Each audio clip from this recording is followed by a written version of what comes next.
Good morning all of you. सार्थक पहल बदलाव हमसे है में पुनः एक बार आप लोगों का स्वागत है। और सार्थक पहल के माध्यम से हम पढ़ रहे हैं इंडियन कॉन्स्टिट्यूशन और इंडियन कॉन्स्टिट्यूशन के भाग 5 के अंतर्गत हम पढ़ रहे हैं संघ है। और संघ में क्या क्या आता है? कार्यपालिका, विधायिका, न्यायपालिका, महान्यायवादी, नियंत्रक एवं महालेखा परीक्षक, ये सारा पार्ट हमें इसमें पढ़ना है। अभी तक हमने राष्ट्रपति को पढ़ा। राष्ट्रपति महोदय जी के संबंध में संविधान में प्रावधान जो है वो आर्टिकल 52 से लेकर हमने 62 तक पढ़ा। 52 से 62 तक। फिर अन्य पार्ट में जो बिखरे हुए थे वो भी पढ़ा अपन ने। 72 पढ़ा, क्षमादान की शक्तियां। आर्टिकल 108 पढ़ा, साधारण विधेयक या वित्त विधेयक, धन विधेयक नहीं, वित्त विधेयक से संबंधित कोई गतिरोध हो जाए, क्योंकि वित्त विधेयक 1, 2, 3 अलग अलग कैटेगरी में आता है, तो एक पार्ट में भी गतिरोध की संभावना बनती है। हम वित्त विधेयक को बड़े अच्छे से पढ़ेंगे। तो उसमें गतिरोध यदि हो जाता है लोकसभा और राज्यसभा के बीच में, तो आर्टिकल 108 के तहत राष्ट्रपति महोदय संयुक्त अधिवेशन आमंत्रित कर सकते हैं। फिर आर्टिकल 123 पढ़ा। 123 अध्यादेश जारी करने की शक्ति। किन परिस्थितियों में अध्यादेश जारी कर सकते हैं? राष्ट्रपति जी, किन परिस्थितियों में? जब संसद के किसी भी सदन का सत्र न चल रहा हो, विश्रांति काल हो, तब जो है जब ये ज्ञात हो जाए कि किसी विषय पर तात्कालिक निर्णय लेना अति आवश्यक है, तब राष्ट्रपति महोदय अध्यादेश जारी कर सकते हैं। और नया सत्र चलने पर इसे यदि पास कर दिया तो कानून बन जाएगा, और नहीं तो फिर ये अपने आप ही समाप्त हो जाएगा। 6 महीने का यदि समय बीत जाए तो भी अपने आप 6 महीने का समय रहता है। लेकिन अब कभी कभी ये भी होता है सत्र के 6 सप्ताह का समय भी दिया रहता है। सत्र होने के बाद 6 सप्ताह तक ये वैलिड रहता है, फिर अपने आप ही समाप्त हो जाता है। ये भी पढ़ा अपन ने। आर्टिकल 123 अध्यादेश जारी करने की शक्ति। केंद्र सूची के विषय पर राष्ट्रपति अध्यादेश जारी करता है, राज्य सूची के विषय पर राज्यपाल महोदय जी अध्यादेश जारी करते हैं। फिर 143 क्या चीज है? परामर्श की शक्ति। उच्च न्यायालय की परामर्श की शक्ति। किसकी शक्ति है? राष्ट्रपति महोदय। मतलब राष्ट्रपति महोदय जब आवश्यकता पड़े तो उच्च न्यायालय से परामर्श प्राप्त कर सकते हैं, और उनको देना पड़ेगा, लेकिन ये मानने के लिए बाध्य नहीं। ये हमने पढ़ा। मंत्रिपरिषद पढ़ा अपन ने कल। मंत्री परिषद। उपराष्ट्रपति के बारे में 63 से प्रावधान पढ़े अपन ने। क्या है 63 में? और 64 में राज्यसभा का पदेन सभापति होंगे, लेकिन अन्य कोई लाभ का पद ग्रहण नहीं करेंगे। अन्य कोई लाभ का पद ग्रहण नहीं करेंगे। मंत्री परिषद के विषय में संविधान के किस आर्टिकल में प्रावधान दिया है? दिनेश कुमार आप बताएं। मंत्री परिषद, मंत्री परिषद के विषय में प्रावधान संविधान के किस आर्टिकल में दिया है? 74 मंत्री परिषद। 74(1) में क्या दिया? सर प्रधानमंत्री प्रमुख होंगे मंत्री परिषद। हाँ, मतलब राष्ट्रपति की सहायता व सहयोग के लिए एक मंत्री परिषद होगी जिसका प्रमुख प्रधानमंत्री होगा। 74(1) और 74(2) में क्या दिया? हाँ, राष्ट्रपति को कोई सलाह दी है, और दी है तो क्या है? ये न्यायालय की जांच के बाहर, इस न्यायालय इसकी जांच नहीं कर सकता।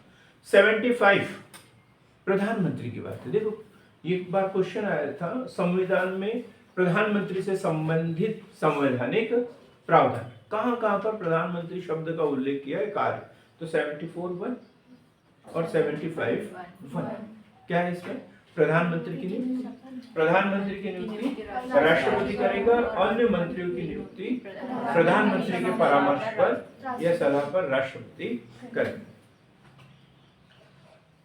हमने आर्टिकल 75(2) भी पढ़ा था। प्रसाद पर्यंत, किसके प्रसाद पर्यंत? राष्ट्रपति के प्रसाद पर्यंत मंत्री जो है अपना पद धारण करेंगे। आज हमें पढ़ना है भारत के महान्यायवादी। बड़ा अच्छा टॉपिक है, भारत के महान्यायवादी। हर साल इससे संबंधित क्वेश्चन बनता है। एक पेन कहां से लेके आया आपका?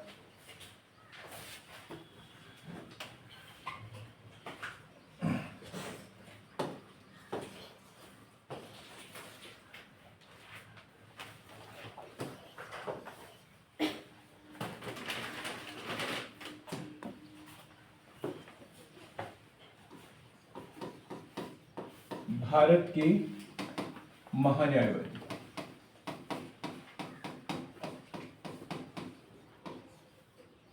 भारत के महान्यायवादी। कल मैंने देखा एक हमारे स्टूडेंट जो है यहाँ पढ़ने के लिए आए, यहाँ पर पढ़ने के लिए आए, और बढ़िया उन्होंने अपना मोबाइल निकाला, वाईफाई कनेक्ट किया और एक वीडियो सुनना वीडियो लगाया और नोट्स बनाना शुरू कर दिया। आप मुझे बताएं मोहित जी, ये तरीका सही है या गलत है? बाकायदा उन्होंने वाईफाई शुरू किया, वीडियो निकाला, चालू किया, हेडफोन लगाया और नोट्स बनाना शुरू कर दिया। बताएं मोहित, गुमनाम इंसान। हाँ, सही है या गलत? देखो, मैंने अपने विचार तो उनको तुरंत ही बता दिए थे। पढ़ना आप लोगों को होता है, आप लोगों के मन में नए नए आइडियाज आते हैं कि हमें किस तरीके से पढ़ना है। हो सकता है अच्छा आइडिया हो, तो इसलिए मैं आपसे परामर्श लेना चाह रहा था कि ये सही है या गलत है।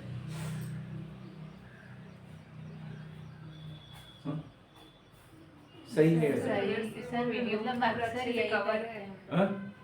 सर क्या? मतलब वीडियो सुन के पढ़ते समझ आ जाता है। समझ है? खुद से पढ़ो तो थोड़ा बोर लगता है। अच्छा, आपकी तरफ?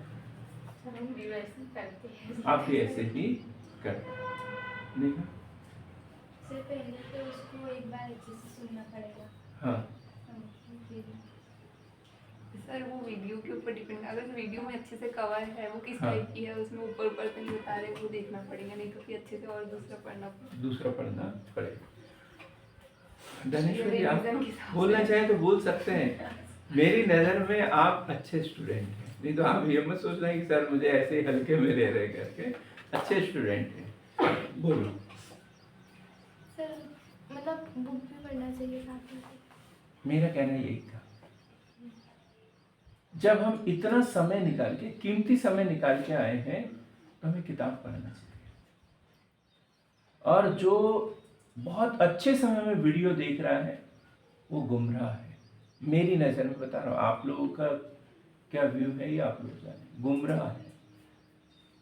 क्योंकि किताबें ही ज्ञान का भंडार है, और बाकी जितने भी स्रोत बने हैं वो काय से बने हैं? उस किताब से बने हैं। मूल क्या है? बुक। जड़ क्या है? बुक है। और यदि हम इतना अच्छा समय निकाल के यदि हम यहाँ बैठे हुए हैं, कोई टोकने वाला, कोई रोकने वाला नहीं, तब हमें क्या पढ़ना चाहिए? बुक पढ़ना चाहिए। वीडियो, ऑडियो, ये माध्यम कब इस्तेमाल कर सकते हैं? जब हम कहीं व्यस्त हो, बिजी हो, भीड़ भाड़ में हो, सफर कर रहे हो, कोई काम कर रहे हो, तब हमें उस समय का सदुपयोग करने के लिए ये ऑडियो वीडियो वाला पैटर्न है ना। अब ऐसा थोड़ी है कि हमारे पास अभी 2 घंटे का समय हमने पढ़ने के लिए निकाला और 2 घंटे में हम राष्ट्रपति के बारे में 10 लाइन लिख रहे हैं, जबकि हम किताब में आधा संविधान पढ़ सकते हैं। 2 घंटे की मन लगा के पढ़े तो आधी बुक हम पढ़ सकते हैं। बात समझ में आई? ऐसा समय निकाल के वीडियो देखने के लिए कभी समय मत निकालना। जब हमारे पास कहीं कोई समय ना हो तब हमें वीडियो देखना चाहिए। अब क्या बोल रहे हैं? अब बोलो, आप बोलो, मैंने गलत समझाया कि सही समझाया? सब लोग ऐसा लग रहा है कि सब सहमत है, आस्था और सहमत नहीं है, कहीं कुछ डाउट लग रहा है। हाँ सर सही है, क्योंकि वो वीडियो का जो मटेरियल रहता है उसको डबल से नहीं सुनते तो भूल भी जाते हैं भूल भी बहुत जाते सारे। हैं, अब बुक बिल्कुल। में ऐसा रहता है कि और बुक कितना का पेज समय याद खराब रहता होता है, पूरा। कितना समय खराब होता है, समय खराब होता है। हम ये कर सकते हैं कि चलते फिरते, जैसे कहीं हम कहीं गए हैं, अब वहां तो हम किताब खोल के बैठ ही नहीं सकते, घर में नाश्ता कर रहे हैं, तब हम एक आध वीडियो देख लें, एक आध लेकिन कई वीडियो, बार कोई कंटेंट अपने पास बुक नहीं रहती उसकी, हाँ, भी समझ में नहीं बिल्कुल, तब देखें हम, तब देखें, मोबाइल साथ में रखें। अब वीडियो से अच्छा हमारे ना गूगल होता है, कंटेंट को देखने के लिए, समझने के लिए क्या है हमारे पास में? गूगल। गूगल करो और उसको देखो, फैक्ट है तो देखना है हमें, बात है। वो वीडियो वाले अक्सर देखा हमने, वो कहाँ के रहते हैं? यूपी बिहार के रहते हैं। बात कुछ के कुछ बोलते, कुछ समझते कुछ है, हंसी मजाक दुनिया भर की करते हैं, 2 घंटे में से आधे घंटे की पढ़ाई होती है। तो ऐसे वीडियो भी देखते हैं लोग, एक ही बात को 4 बार बोलते रहते हैं, जैसे हम लोग क्या मंद बुद्धि हो, एकदम पढ़ने वाले बच्चे क्या हो, मंद बुद्धि हो, ऐसे तो बेवकूफ बनाते हैं वो लोग। तो ऐसे किसी गलत जरिए में मत फंसना। लोग बात इसी चक्कर में अपने 2-2, 3-3 साल बर्बाद कर चुके हैं, और फिर उनको समझ में आता कि ज्ञान का भंडार तो हमारे पास भी था। किताब कोई भी पढ़ाएगा, कोई भी कुछ भी करेगा, तो कहाँ से उठाएगा कंटेंट? किसी न किसी बुक से उठाएगा। कोई भी बुक उठा लो, चाहे एम लक्ष्मीकांत उठा लो, या ये जो बुक है, काय की बुक है ये, कौन से राइटर की है? हिंदी ग्रंथ अकादमी की। मैं हिंदी ग्रंथ अकादमी की रेफरेंस बुक के रूप में इसलिए इस्तेमाल कर रहा हूँ क्योंकि चेक जो होता है पेपर, वो इसी में से होता है। आपत्ति लगाते हैं तो दावे आपत्ति खारिज करने के लिए इसी बुक का इस्तेमाल किया जाता है। लेकिन कोई भी जो एग्जामिनर होता है, एग्जामिनर किसे कहते हैं? जो पेपर सेट कर रहा है, जो पेपर सेटर होता है, वो किसी बुक से पेपर सेट नहीं करता। वो टाइम टेबल उठाएगा, सॉरी आपका सिलेबस उठाएगा और गूगल उठाएगा। और गूगल में क्या दिखता है उसको? करंट से संबंधित मुद्दे दिखते हैं, उससे संबंधित, चाहे हिस्ट्री हो, ज्योग्राफी हो, पॉलिटी हो, कोई भी हो। तो इसलिए ऐसे कंटेंट उठाता है जो अभी अभी उसके ऊपर थोड़ी बहुत हलचल हुई, ऐसे कंटेंट अक्सर वो उठाते रहते हैं और सिलेबस के आधार पर उसमें से क्वेश्चन बना देते हैं। तो सिलेबस ध्यान में रखना है, बुक अपने को रेफरेंस बुक रखना है, और जरूरत पड़े तो वीडियो वगैरह देखना है, नहीं तो फिर हमें कहीं कुछ देखने की जरूरत नहीं है। और यदि हम जितने जगह से, यदि एक ही कंटेंट राष्ट्रपति को पढ़ रहे 10 लोगों की वीडियो देखेंगे, 10 जगह वो अलग अलग तरीके से बताते रहेंगे और हम कंफ्यूज होते रहेंगे। मैंने क्या बोला, एक अपने नोट्स बनाओ, थोड़ी सी मार्जिन रखो, जहाँ से जो मिल रहा है उसमें ऐड करते चलो। उसके अलावा हमारी मुक्ति का दूसरा कोई साधन बिल्कुल भी नहीं तो आप वीडियो देखते रहो साल भर, आप जब एग्जाम देने के लिए जाओगे तो कुछ भी याद नहीं आएगा। जो आप किताब में से पढ़ोगे वही आपको स्थायी याद रहेगा। बात समझ में आ गई? सबके समझ में आ गए? ठीक है। भारत का महान्यायवादी, भारत का महान्यायवादी, हर साल इससे संबंधित क्वेश्चन बनता है। तो किस भाग में इसका उल्लेख है महान्यायवादी का? संविधान 1950। नहीं, हमने भाग पूछा, भाग। हाँ आप बताएं। भाग 5 में, भाग 5 में कितना सरल क्वेश्चन था। भाग 5 में महान्याय, भारत के महान्यायवादी का उल्लेख है। और आर्टिकल 76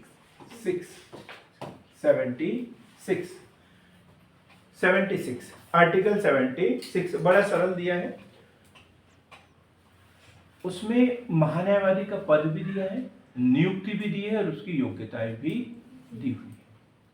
पद भी दिया हुआ है, नियुक्ति कौन करेगा ये भी दिया हुआ है, और योग्यताएं भी दी हुई है। क्या कौन नियुक्ति करेगा? राष्ट्रपति। क्या योग्यता है उसकी? उच्चतम न्यायालय का न्यायाधीश होने के लिए अर्ह हो या रहा हो, उच्च न्यायालय का मुख्य न्यायाधीश रहा हो, कुल मिलाकर ये। जिसमें उच्च न्यायालय का मुख्य न्यायाधीश बनने की योग्यता हो। क्लियर हो गया? क्या काम है इसका? क्या काम है? अब एक बार क्वेश्चन बना था, किसका प्रतिनिधि है ये? किसका पक्ष रखता है ये? सरकार का पक्ष रखता है। ये क्वेश्चन भी बना था। देख कितना सरल। लोग बाग बोलते थे राष्ट्रपति नियुक्त करता है तो राष्ट्रपति का होगा, लोकसभा में तो लोकसभा का होगा, तो न्यायालय का होगा, क्योंकि न्यायिक पद है तो न्यायालय का होगा। किसका प्रतिनिधि? सरकार का प्रतिनिधि है और सरकार का ही पक्ष रखता है। किसका? सरकार का। कौन सी सरकार? भारत सरकार का या केंद्र सरकार? केंद्र सरकार बोलेंगे या भारत सरकार? ठीक है। 76(1) में लिखेंगे हम 76(1).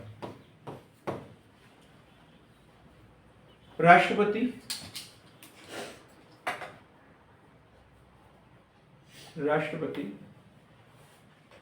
महान्यायवादी की नियुक्ति करेगा।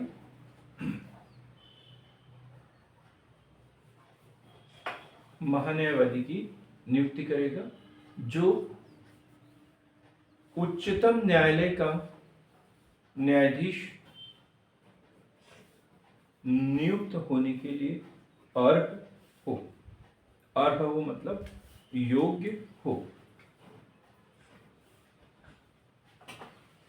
अब 76(2) कार्य, महान्यायवादी के कार्य। क्या कार्य होता है महान्यायवादी का? राष्ट्रहित में सभी न्यायालयों में सुनवाई करने का अधिकार होगा। जी, राष्ट्रहित में सभी न्यायालयों में सुनवाई का अधिकार होगा। सभी न्यायालय, भारत सरकार के अधीन किसी भी न्यायालय में जाकर वो बैठ सकता है, सुन सकता है, लेकिन निर्णय नहीं दे सकता, मत नहीं दे सकता अपना ये करना है वो करना है। ये सब कुछ है, पढ़ेंगे अपन।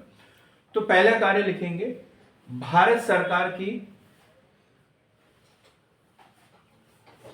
विधि संबंधी विषयों पर, भारत सरकार को विधि संबंधी विषयों पर सलाह देना। पहला कार्य इसका।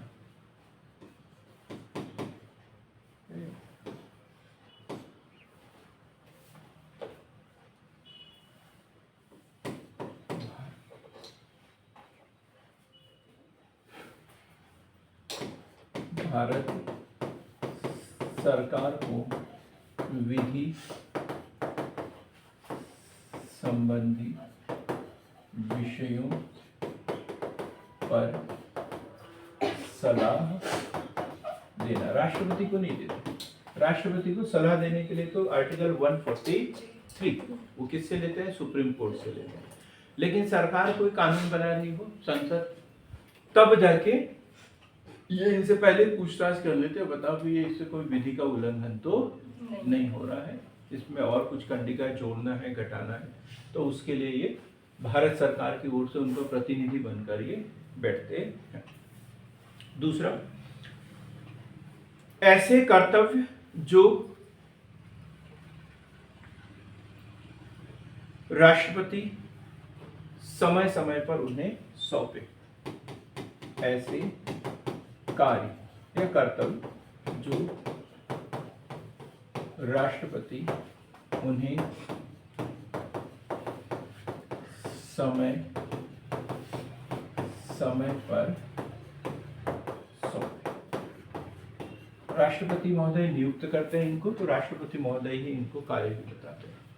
जो भी कार्य देते समय समय पर वो करना है इनको। भारत के तीसरा कार्य, राज्य क्षेत्र में, भारत के राज्य क्षेत्र में सभी न्यायालयों में सुनवाई का अधिकार। भारत के राज्य क्षेत्र के राज्य क्षेत्र के सभी न्यायालयों में सुनवाई का अधिकार, सुनवाई का अधिकार।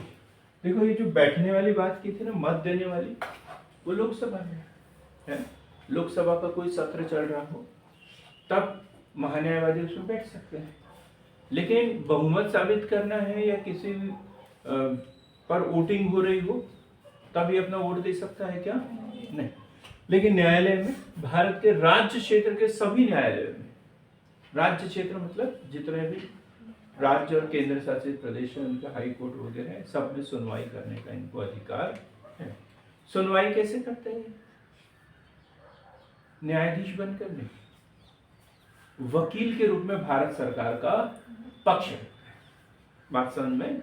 तो ये मत सोचना हुए किसी हाई कोर्ट में चले गए और हाई कोर्ट का मुख्य न्यायाधीश सब अलग हो जाओ, मैं सुनवाई करूंगा, मैं बड़ा हूं, वो वाला नहीं है। भारत सरकार का पक्ष रखते हैं, भारत सरकार का वकील कहते हैं, है ना। भारत सरकार का परामर्श दाता कहलाता है, भारत सरकार का सर्वोच्च परामर्श दाता इसे कहते हैं। क्लियर हो गया?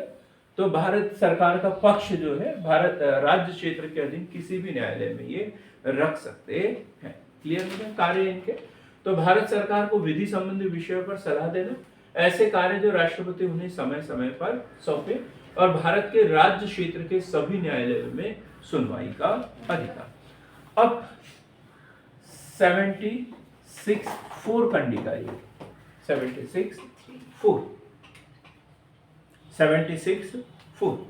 ये 76(3) में दिया हुआ कार्य के अंतर्गत ही आता है, लेकिन अलग से उसका उल्लेख किया हुआ है कि भारत के राज्य क्षेत्र के सभी न्यायालयों में सुनवाई का अधिकार।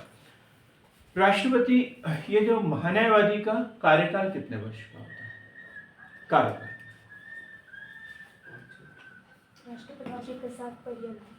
राष्ट्रपति के प्रसाद पर्यंत इनका कोई कार्यकाल निश्चित नहीं।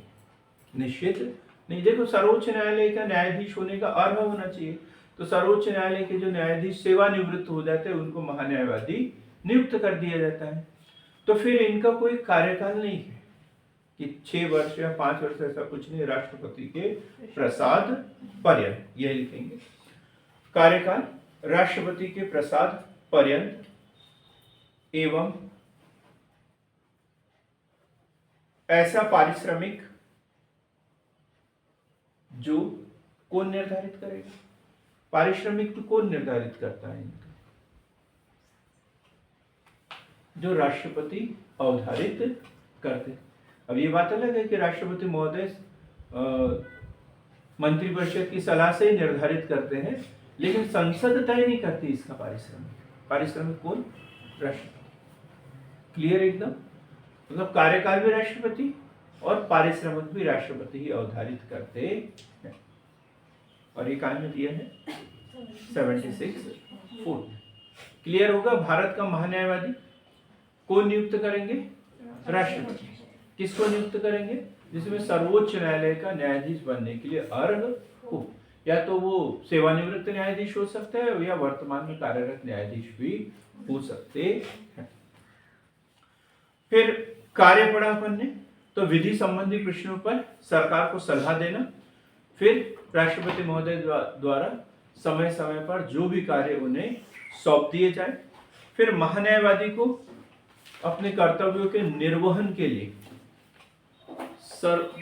भारतीय राज्य क्षेत्र के अधीन किसी भी न्यायालय में सुनवाई का अधिकार है। और लास्ट पॉइंट क्या पढ़ा अपन ने? राष्ट्रपति के प्रसाद पर्यंत कार्य करेगा और ऐसा पारिश्रमिक प्राप्त करेगा जो राष्ट्रपति महोदय अवधारित करते हैं। क्लियर है? अब हम पढ़ेंगे भारत सरकार के कार्य संचालन, आर्टिकल 77, बड़ा महत्वपूर्ण है। आर्टिकल 77, महान्यायवादी इतना पढ़ा अपन ने। हम एक सूची पढ़ लेंगे, पहले कौन थे, वर्तमान में कौन है, वो जनरल नॉलेज का क्वेश्चन है। सरकारी कार्य का संचालन, आर्टिकल 7, भारत सरकार के कार्य का संचालन।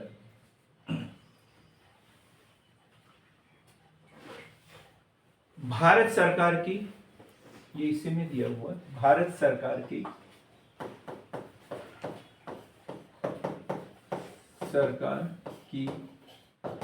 समस्त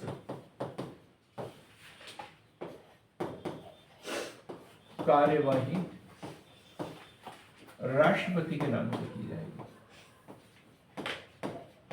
राष्ट्रपति के नाम से की जाएगी।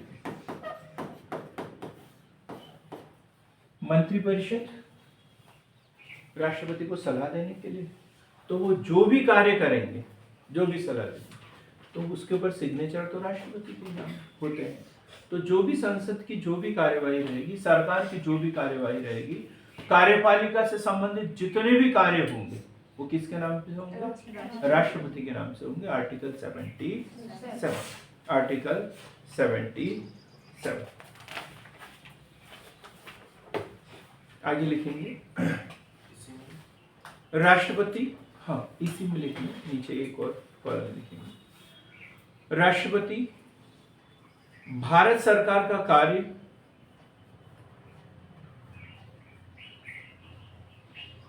सरल बनाने के लिए वह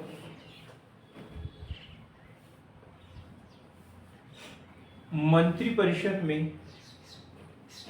कार्यों के आवंटन के लिए नियम बनाएगा। ये नियम बनाने की शक्ति किसके पास में है? राष्ट्रपति के पास में है। कि कार्य आवंटन करना है, भले ही वो प्रधानमंत्री के परामर्श से करता है, मंत्रियों में विभागों का बंटवारा, लेकिन करता कौन है? राष्ट्रपति।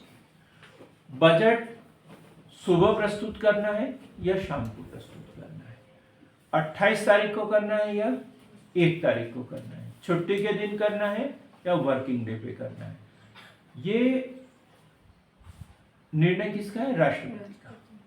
लेकिन डायरेक्ट राष्ट्रपति तो नहीं लेते, इसके लिए वो संसद में प्रस्तुतिकरण होता है, सब कुछ होता है। राष्ट्रपति जब अंतिम रूप से हस्ताक्षर करते हैं तो फिर वो नियम बन जाता है। तो नियम बनाने की शक्ति किसके पास है? राष्ट्रपति के पास में। और ये सब दिया है आर्टिकल 77। आर्टिकल 78 ये महत्वपूर्ण है। ये भी क्वेश्चन अभी पूछा गया था, 2-3 साल के अंदर एग्जाम में पूछा गया, लेकिन हम तो इसको पढ़ते ही नहीं थे। आर्टिकल 78 को आप लोगों ने पढ़ा है क्या? हाँ बता सर, जो सदन से रिलेटेड मतलब क्या है? हाँ सही, प्रधानमंत्री जो भी रिपोर्ट करें, सदन की जो भी कार्यवाही है, जो भी गतिविधियां हो रही है, राष्ट्रपति को ये जानकारी होना चाहिए। और ये मंत्रिपरिषद और राष्ट्रपति, इनके बीच में कड़ी का कार्य कौन करता है? प्रधानमंत्री। राज्य में मुख्यमंत्री, केंद्र में प्रधानमंत्री। तो प्रधानमंत्री का यह दायित्व होगा कि वो राष्ट्रपति महोदय को जानकारी दे। ठीक, लिखेंगे राष्ट्रपति को जानकारी देना प्रधानमंत्री का कर्तव्य होगा। राष्ट्रपति को जानकारी देना प्रधानमंत्री का कर्तव्य होगा। राष्ट्रपति मांगेंगे, ये भी प्रावधान है इसमें, राष्ट्रपति मांग भी सकते हैं। जैसे इसी में अलग अलग दिया हुआ है, जो भी इसको समझने की जरूरत है, लिखने के नहीं है, ये तो स्पष्ट है इसमें। राष्ट्रपति को जानकारी देना प्रधानमंत्री का कर्तव्य होगा, लेकिन किन किन विषयों पर?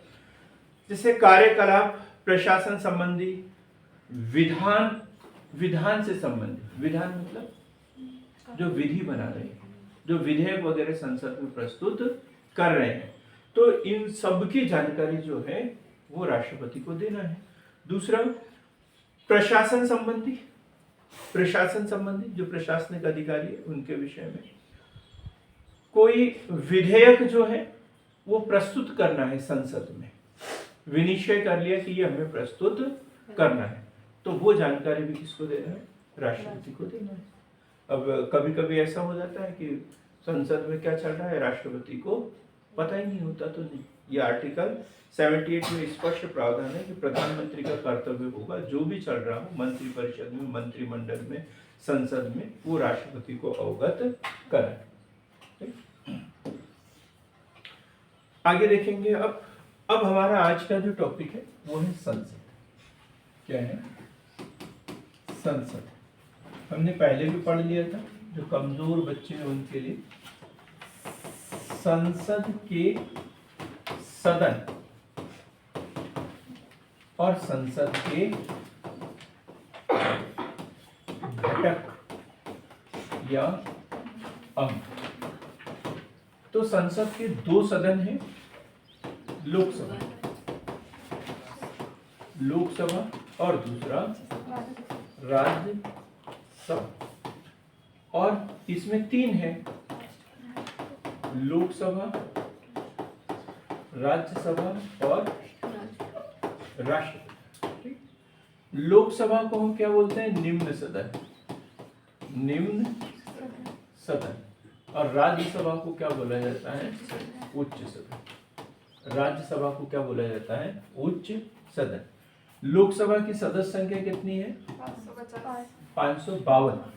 552 कितनी है? 552 है। जब हमारा संविधान का उल्लेख है उसमें कितने हैं? 552। और इसमें कितने हैं? 250। 552। 552 कैसे? 550 है और 2 एंग्लो इंडियन। और फिर 5 जो है वो उस पे निर्वाचन भी नहीं होते। 545 पर ही अभी निर्वाचन हो रहा है, क्योंकि पीओके जो है पाक अधिकृत कश्मीर, इससे हमारी कुछ सीटें उधर चली गई। इसी प्रकार 250 राज्यसभा की सीटें हैं। इसमें से 245 पे इलेक्शन होते हैं। 245 पर ही इलेक्शन होते हैं। क्यों? क्योंकि 5 सीटें वही पीओके वाले इसमें आ गई है। ठीक। अब 245 में से भी 12 जो है राष्ट्रपति महोदय द्वारा मनोनीत कर दी जाती है। तो 233 इलेक्शन कितने पर होगा? इस पर अप्रत्यक्ष रूप से 233 पर इलेक्शन होता है। हम डिटेल में पढ़ने वाले हैं। तो संसद, और यह है आर्टिकल 79, 77,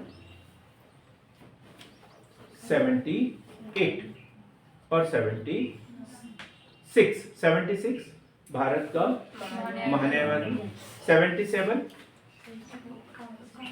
संसद के कार्य किसके नाम से? राष्ट्रपति के नाम से। 78 राष्ट्रपति। प्रधानमंत्री का कर्तव्य होगा कि राष्ट्रपति को संसद की कार्यवाही से अवगत करें। अब 78 के बाद 79 और 79 में दिया है संसद। सबसे पहला है संसद का गठन। संसद का गठन। संसद का गठन तो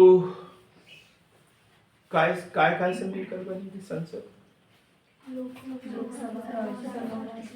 राष्ट्रपति और 2 सदनों से मिलकर। राष्ट्रपति और 2 सदनों से मिलकर। बस इतना ही दिया हुआ है। राष्ट्रपति और 2 सदन, जिसका नाम लोकसभा और राज्यसभा। क्या? राष्ट्रपति प्लस 2 सदन। 2 सदन कौन से हैं? एक लोकसभा और दूसरा राज्यसभा। 79 में इतना ही पढ़ना है हमें। संसद किससे मिलकर बनेगी? राष्ट्रपति और 2 सदनों से मिलकर बनेगी। अब 80 यदि हम पढ़ लेते तो समझ जाओ, बहुत ज्ञानी हो गए हम।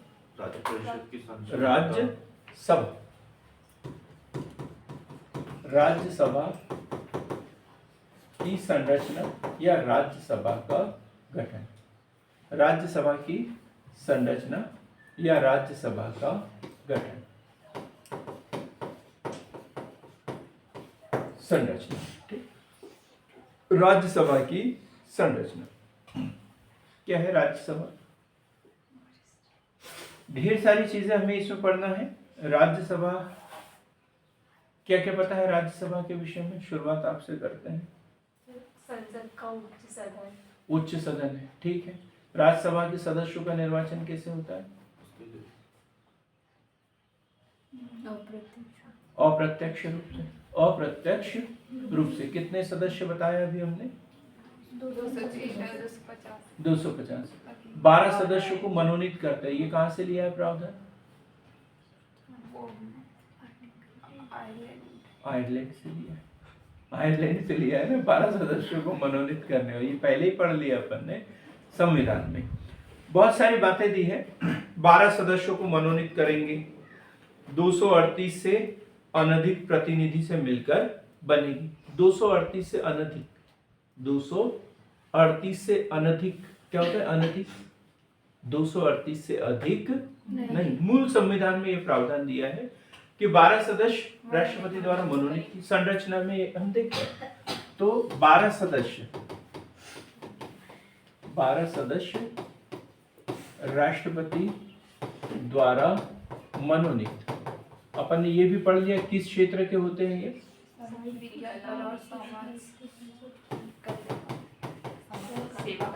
है ना?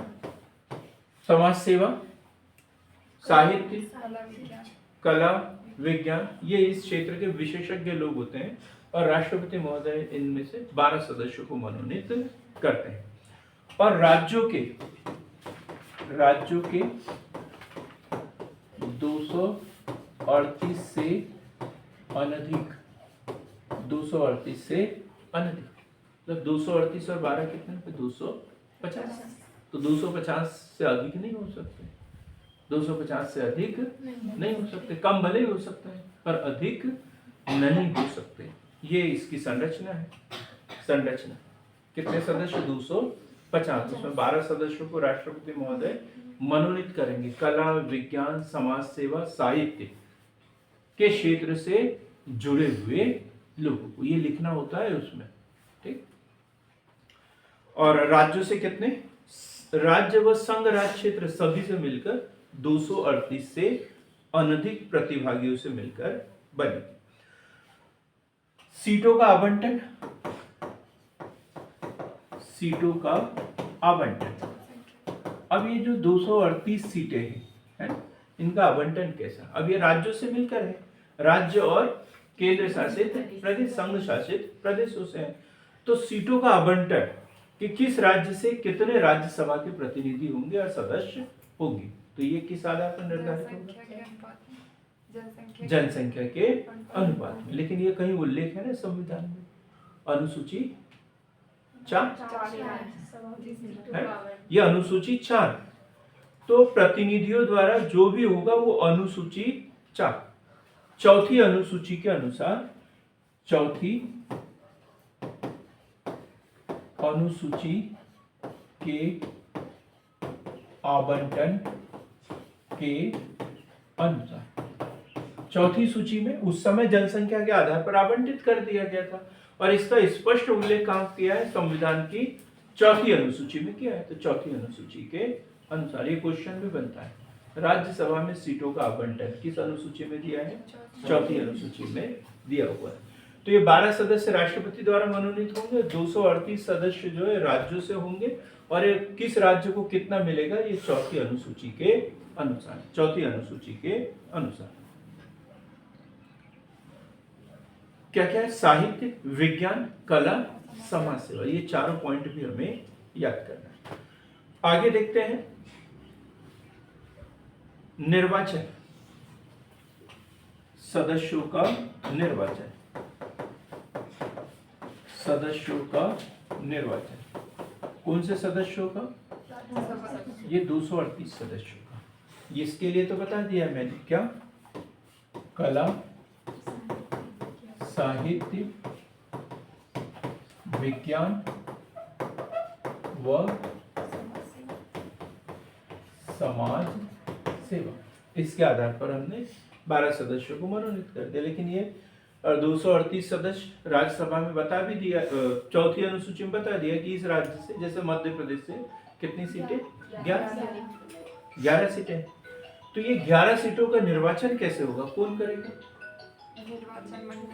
निर्वाचन मंडल करेगा। बहुत बढ़िया, बिना निर्वाचन मंडल के तो निर्वाचन हो ही नहीं सकता।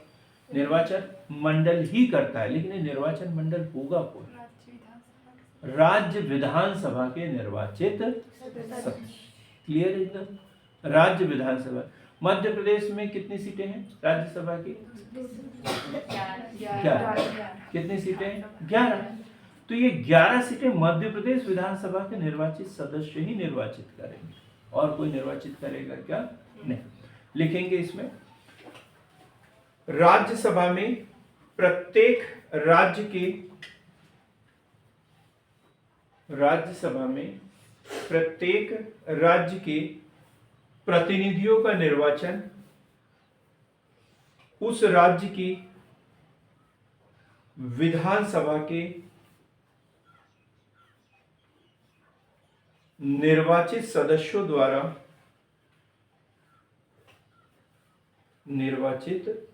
सदस्यों द्वारा आनुपातिक प्रतिनिधित्व की एकल संक्रमणी मत पद्धति द्वारा किया जाएगा। मत पद्धति द्वारा किया जाएगा। क्लियर हो गया एकदम? अब यहां ये भी याद रखना, निर्वाचित सदस्य भाग लेंगे इसमें, है ना? एक सदस्य जो होता है वो एंग्लो इंडियन होता है, राज्य विधानसभा में मनोनीत होता है वो, तो वो सदस्य भाग लेगा क्या इनके निर्वाचन में? नहीं, केवल निर्वाचित सदस्य ही भाग लेते हैं।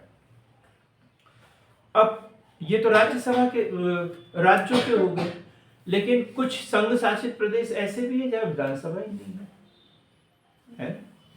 जैसे हमारे यहाँ कितने संघ शासित प्रदेश है अभी? 8। उसमें से 3 में विधानसभा है, 5 में नहीं। 5 में विधानसभा नहीं है, लेकिन राज्यसभा सीटें तो उन क्षेत्र में भी बिलोंग करती होगी, तो उसका क्या होगा? उसका निर्वाचन कैसे होगा? उन सदस्यों जो भी संसद विधि द्वारा निर्धारित करते हैं। ठीक है? संघ राज्य क्षेत्रों के लिए जहां विधानसभा नहीं है, राज्यसभा सदस्यों का निर्वाचन कैसे होगा? संसद विधि द्वारा विहित करें। संसद विधि द्वारा विहित करें।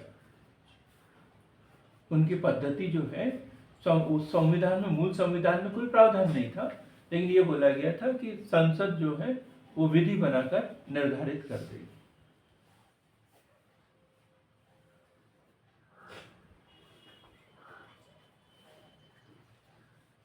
अब राज्यसभा सदस्य की योग्यता क्या होती है? राज्यसभा सदस्य की योग्यता है क्या होती है? राज्यसभा सदस्य की योग्यता, हाँ,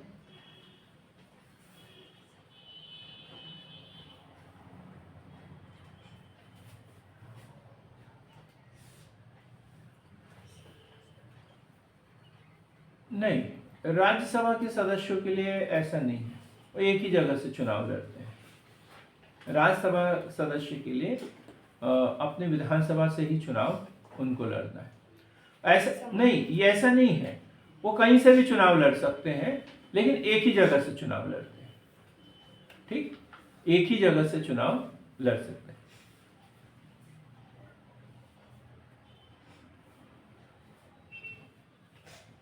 वो लोकसभा का चुनाव था, लोकसभा के लिए है ना। राज्यसभा के लिए ऐसा नहीं है, वो एक ही जगह से चुनाव लड़ेंगे। ठीक है। और राज्यसभा सदस्य का क्या है कि वो विधानसभा द्वारा मनोनीत किया जाता है। उनको विधानसभा के जो सदस्य होते हैं ना, या जो सरकार होती है, जो राज्य सरकार होती है, वो मनोनीत करते हैं और एक प्रत्याशी विपक्ष रखता है उसमें। तो इस तरीके से ये कोई बड़ा चुनाव तो है नहीं, पब्लिक वाला चुनाव है नहीं, अप्रत्यक्ष रूप से निर्वाचन होता है, तो इसलिए एक प्रत्याशी एक ही जगह से चुनाव लड़ता है। लेकिन ये देखा गया है कि कहीं से भी चुनाव वो लड़ सकता है, कहीं से भी चुनाव लड़ सकता है। जैसे मनमोहन सिंह जी का आपने उदाहरण दिया, वो असम से राज्यसभा सदस्य है। ठीक है। तो जैसे केंद्रीय, अब जैसे मान के चलो केंद्र हम कांग्रेस की बात कर रहे हैं और बीजेपी की बात कर रहे हैं।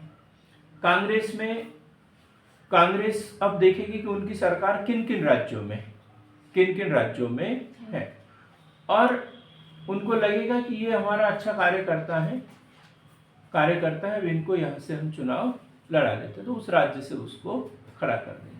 अब मध्य प्रदेश में जब सरकार ही नहीं है तो मध्य प्रदेश में नहीं कर पाएंगे, है? तो इसलिए कहीं से भी खड़ा कर सकते हैं, लेकिन एक ही जगह से इनको खड़ा करते हैं। ठीक? राज्यसभा सदस्य की योग्यताएं क्या क्या होती है, कोई बता सकता है क्या? वह भारत का नागरिक हो, हाँ, वह 30 वर्ष की आयु 30 वर्ष की आयु पूर्ण कर चुका हो, किसी लाभ के पद पर न हो, बस सब कुछ राष्ट्रपति उपराष्ट्रपति जैसा रहेगा, बस एक शर्त उसमें जोड़ना, एज का 30 वर्ष की आयु उसने पूर्ण कर ली हो। अब राज्यसभा का कार्यकाल देख लेते हैं। कार्यकाल कितने वर्ष का कार्यकाल है? 6 वर्ष का। राज्यसभा का है नहीं जी, ये राज्यसभा सदस्य का है। राज्यसभा स्थायी सदन है जो कभी भंग नहीं। देखो शब्दों में कंफ्यूजन नहीं होना।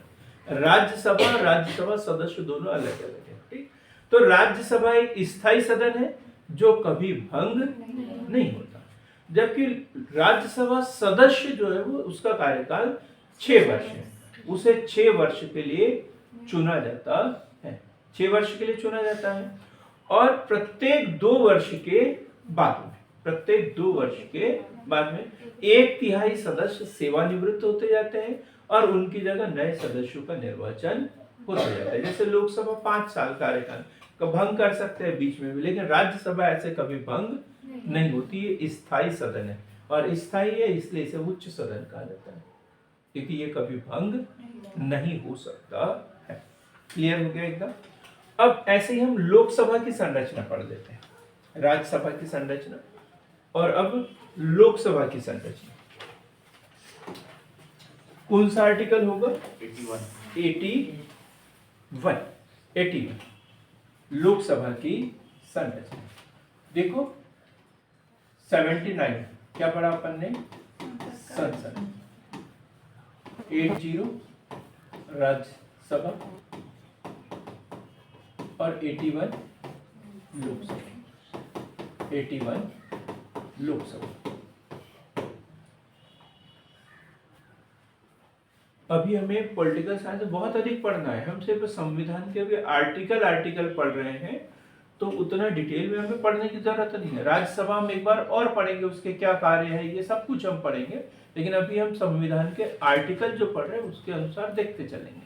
कि हमने 79 में संसद पढ़ा, 3 अंग है इसके, राष्ट्रपति और 2 सदन, लोकसभा और राज्यसभा। 80 में अपन ने राज्यसभा पढ़ा। राज्यसभा कैसा सदन है? एक स्थायी सदन है। कितने सदस्य इसके? 250 में से 12 जो है राष्ट्रपति महोदय द्वारा मनोनीत किए जाएंगे, जो कि कला, समाज सेवा, विज्ञान, साहित्य के क्षेत्र से जुड़े हुए होंगे, और 238 से अनधिक सदस्यों का निर्वाचन चौथी अनुसूची के अनुसार आवंटित क्रम के अनुसार राज्यों से और संघ शासित प्रदेशों से होगा। उनके लिए योग्यताएं पढ़ ली अपन ने। भारत का नागरिक हो, 30 वर्ष या उससे अधिक की आयु। निर्वाचन कैसे होगा ये भी पढ़ लिया। कैसे होता है निर्वाचन? राज्य विधानसभाओं के निर्वाचित सदस्यों द्वारा आनुपातिक प्रतिनिधित्व की एकल संक्रमणीय मत पद्धति के द्वारा उनका निर्वाचन होता है। ठीक, अब लोकसभा की बात करते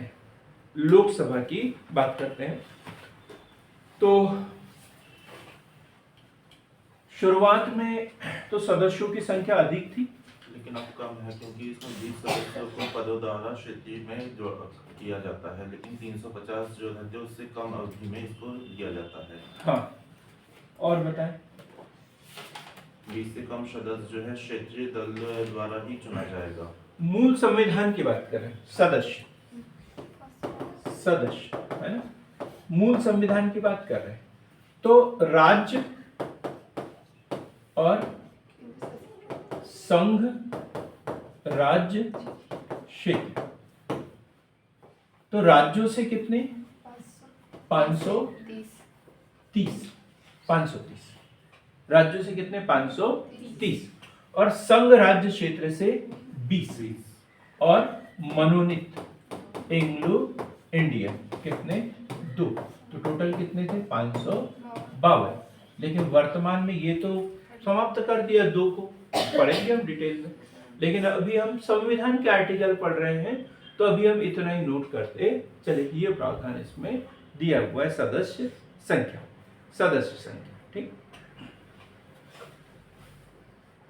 और ये जो मनोनीत वाला दिया हुआ था, ये था 331 में था ये आर्टिकल 331 में लोकसभा में 2 एंग्लो इंडियन सदस्यों को मनोनीत करने, संविधान के तहत हटा दिया गया हाँ। था। और वो भी कब, किस कंडीशन में था ये 331 में? जब इन सदस्यों का पर्याप्त प्रतिनिधित्व न हो तब मनोनीत करते थे। चूंकि हर बार इनका प्रतिनिधित्व रहता था तो मनोनीत करने की जरूरत ही नहीं पड़ रही थी, इसलिए इसे समाप्त कर दिया गया।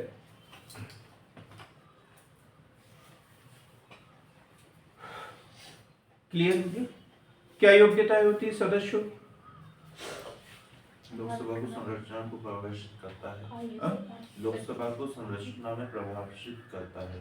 नहीं, सदस्यों की योग्यता है। लोकसभा सदस्य की योग्यता है, भारत का नागरिक हो, 25 वर्ष या उससे अधिक की आयु प्राप्त कर ली हो, लाभ के पद पर न हो, पागल या दिवालिया घोषित न हो। ये सारी बातें इसमें जोड़ना है। बस उम्र को आधार बनाते चलो और एक जैसा लिखते चलो। राष्ट्रपति, उपराष्ट्रपति और राज्यपाल तीनों के लिए 35 वर्ष। राज्यसभा सदस्य और राज्य विधान परिषद के सदस्य कितने? 30 वर्ष। लोकसभा सदस्य और विधानसभा सदस्य कितना? 25 वर्ष। इनके लिए 25 वर्ष। ठीक, ये योग्यता इसकी होना चाहिए। सीटों के आवंटन का आधार क्या है? जनसंख्या। सीटों के आवंटन का आधार क्या था? जनसंख्या। और ये बोला गया था कि हर जनगणना के बाद में किसका गठन किया जाएगा? परिसीमन आयोग का गठन किया जाएगा और वो सीटों का आवंटन फिर से करेंगे। लेकिन 1971 की जनगणना के बाद जो परिसीमन हुआ, तब से धीरे धीरे उसी परिसीमन को आगे बढ़ाते गए संसद द्वारा, और फाइनली निर्धारित कर दिया कि 2026 की जो जनगणना के बाद 2026 के बाद जो जनगणना होगी उसके बाद फिर से परिसीमन किया जाएगा। 2002 में राज्यों के बीच, मतलब राज्यों में लोकसभा क्षेत्र का परिसीमन किया। हाँ, राज्यों के बीच में किया था, लेकिन कुल सीटों में वृद्धि या कमी नहीं थी। ये क्या हुआ, जैसे अंदर ही अंदर सीटों को तोड़ा मोड़ा गया था, नए जिले गठित हुए, इसके आधार पर किया गया था 2002 में, लेकिन सीटों की संख्या जो थी वही की वही थी। मध्य प्रदेश में 29 है तो 29 ही रही, उसको कम ज्यादा नहीं किया। सिर्फ क्या किया था, जैसे कुछ क्षेत्र जैसे ये हमारे बैतूल, हरदा और हरसूद, बैतूल, हरदा और हरसूद ये संसदीय क्षेत्र है हमारा। तो ऐसा इसमें थोड़ा सा परिवर्तन कर दिया। जैसे पहले ये जो सारणी जो है वो किस विधानसभा में आता था? घोड़ाडोंगरी विधानसभा में आता था। अब सारणी को कहाँ कर दिया? आमला विधानसभा में कर दिया। तो इस तरीके से परिवर्तन किया, लेकिन सीटों की संख्या कम या ज्यादा नहीं की। लेकिन ये कब होगा? 2026 के बाद जो जनगणना होगी, स्वाभाविक सी बात है 2031 में होगी। और इसको कार्य रूप में देने के लिए हमारे यहाँ नया संसद भवन भी बनाया, संसद भवन को बड़ा भी किया। क्यों किया होगा? ताकि अधिक से अधिक सदस्य वहां पर बैठ सके। अभी 800 सदस्य बैठते थे, लेकिन अब और अधिक सदस्यों के बैठने की व्यवस्था की गई है। तो ऐसा लग रहा है कि सदस्यों की संख्या में वृद्धि होने की संभावना है, क्योंकि जनसंख्या बढ़ गई है और जनसंख्या के आधार पर ही सदस्य संख्या निर्धारित होते हैं। ये क्वेश्चन भी बनता है कि जनसंख्या के आधार पर। तो संसद 79, राज्यसभा 80 और लोकसभा 81। ये सीटों का आवंटन राज्यों से 530, राज्य क्षेत्र से 20, मनोनीत कितने होंगे? 2, आर्टिकल 331 के अनुसार। फिर योग्यताएं, इसे हम डिटेल में बाद में पढ़ेंगे, जब प्रधानमंत्री पढ़ेंगे, ये सब हमें फिर से पढ़ना है। अभी तो हम सिर्फ आर्टिकल इसके कवर कर रहे हैं ताकि संविधान का एक ढांचा हमारे दिमाग में बैठ जाए कि किस आर्टिकल में क्या दिया हुआ है। अब आर्टिकल 82, वही बात जो अभी हमने की। प्रत्येक जनगणना के पश्चात पुनः समायोजन, आर्टिकल 82, प्रत्येक जनगणना के बाद पुनः समायोजन। ये अभी थोड़ी देर पहले ही बताया मैंने। भारत में जनगणना 10 वर्ष के बाद में होती है और उसके आधार पर देखा गया था कि हम सीटों का आवंटन फिर से निर्धारित करेंगे, लेकिन अब फाइनल हो गया 2026 के बाद जो जनगणना होगी उसके अनुसार। वर्तमान में सीटों का आवंटन, लोकसभा में सीटों का आवंटन 1971 की जनगणना के आधार पर। अब संसद के सदनों की अवधि 83, ये महत्वपूर्ण रहेगा। अभी वैसे हमने पढ़ लिया।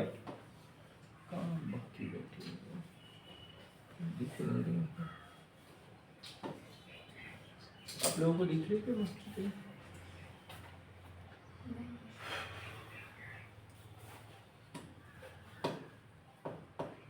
कहीं ना कहीं तो है।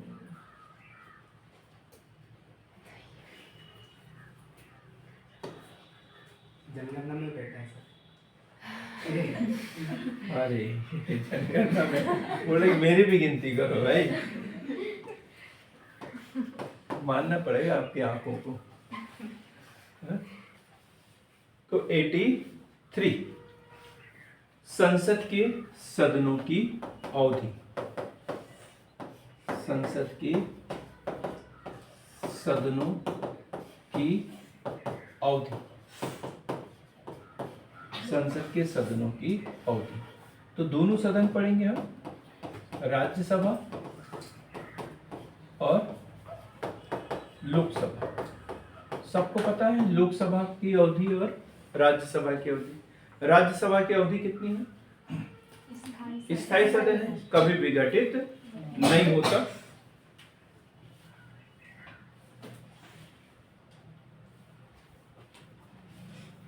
एक तिहाई सदस्य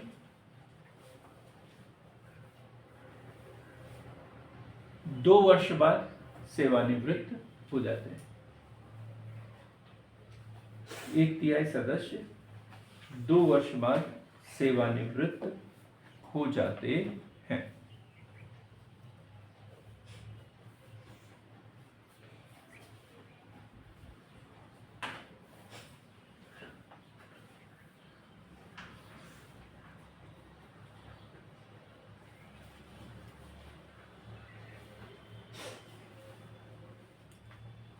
क्लियर हो गया राज्यसभा का कार्यकाल। अब लोकसभा का कार्यकाल, देखो राज्यसभा सदस्य के लिए अलग से पढ़ेंगे अपन, मैंने बताया।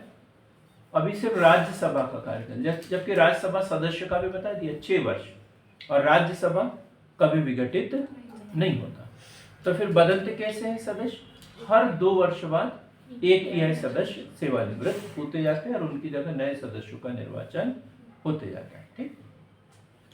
लोकसभा का कार्यकाल कितने वर्ष होता है? 5 वर्ष। फिक्स है एकदम। यदि विघटित न किया जाए तो 5 वर्ष का कार्यकाल हो, ये स्पष्ट शर्त है। यदि विघटित न किया जाए तो 5 वर्ष का कार्यकाल लोकसभा का।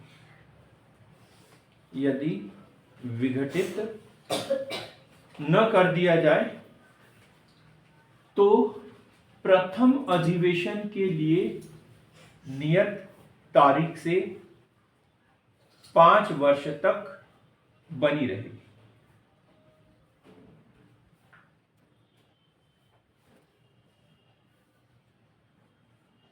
कब से? प्रथम अधिवेशन की नियत तारीख से।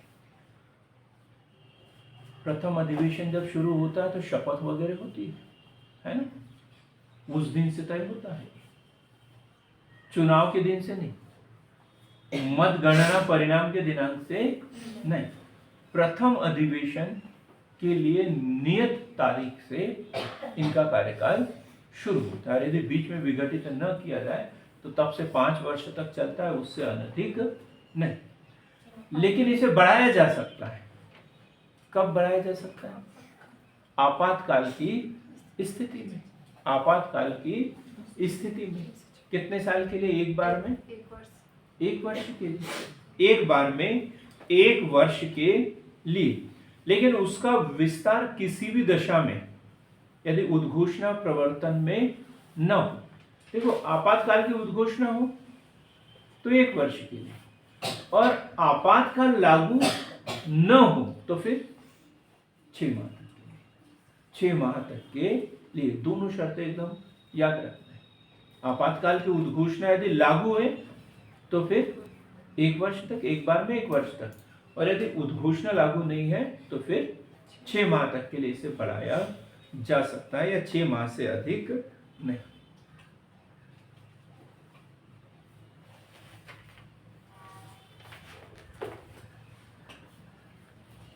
छह माह के लिए। कोई कंफ्यूजन है क्या इसमें? जुबेर, क्या पढ़ा अपन ने?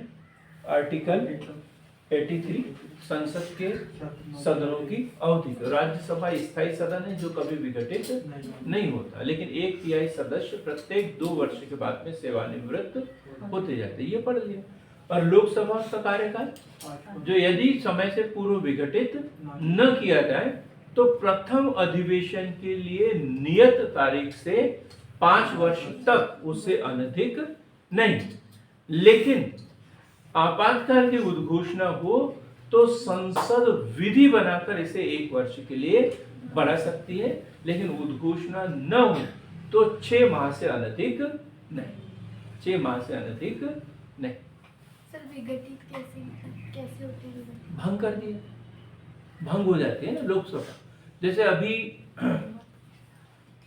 अभी सरकार है, बीजेपी की सरकार है। अब इसमें बीजेपी की नहीं, एनडीए की सरकार है, मिली जुली सरकार है। अब जो घटक दल है वो यदि समर्थन न करे इनका, तो फिर जो 272 सीटें चाहिए बहुमत के लिए, वो यदि उनके पास न हो तो फिर लोकसभा विघटित हो जाएगी। क्लियर एकदम। फिर से चुनाव होंगे, मध्यावधि चुनाव होंगे, ये सारी प्रक्रिया। विधानसभा में भी होता होगा। विधानसभा में भी यही होता है। जैसे इससे पहले कमलनाथ की सरकार हाँ, वो विघटित हो गई। उनकी जो विघटित नहीं हुई, विघटित नहीं बोल सकते उसे, है ना। विधानसभा विघटित नहीं हुई, उसमें तो वो अविश्वास प्रस्ताव पारित होकर दूसरी पार्टी ने विश्वास प्रस्ताव पारित कर दिया। अब क्या होता है, दूसरी पार्टी भी विश्वास प्रस्ताव पारित नहीं कर पाती, तो फिर कोई भी दल जो है वो सरकार चलाने में सक्षम नहीं होता, तो फिर विघटित हो जाती है। फिर से चुनाव होते, फिर से चुनाव होते। क्लियर हो गया ये एकदम। अब हम पढ़ेंगे 84 संसद के सदस्यों की अर्हता है। 84 संसद सदस्य की अर्हता है। अभी बता दिया मैंने, और इसको भी 2 तरीके से देखेंगे। राज्यसभा सदस्य, राज्यसभा सदस्य के लिए अर्हताएं क्या होगी, और लोकसभा सदस्य के लिए अर्हताएं क्या होगी। लोकसभा सदस्य के लिए अर्हताएं दोनों के लिए अलग अलग। तो कॉमन सी बात है, एक तो भारत का नागरिक, भारत का नागरिक हो, लोकसभा के लिए भी और राज्यसभा के लिए भी भारत का नागरिक हो। इसमें प्रशासनिक जुर्माना लगाने की, क्या प्रशासनिक जुर्माना लगाने की क्या ये आ जाता है, लगेगी क्या? कैसे जुर्माना? मैंने ऐसे ही गूगल पे सर्च किया था कल, तब हाँ। देखा था मैंने सोते समय। इसलिए मैंने आपको बोला किताबें पढ़ो। ये ज़्यादा इसके उसके चक्कर में हम पढ़ते रहेंगे, थोड़ा कंफ्यूज रहेंगे, है ना? हम सीधे से योग्यताओं की बात कर रहे हैं। ये 10वीं क्लास से हम पढ़ते आए हैं।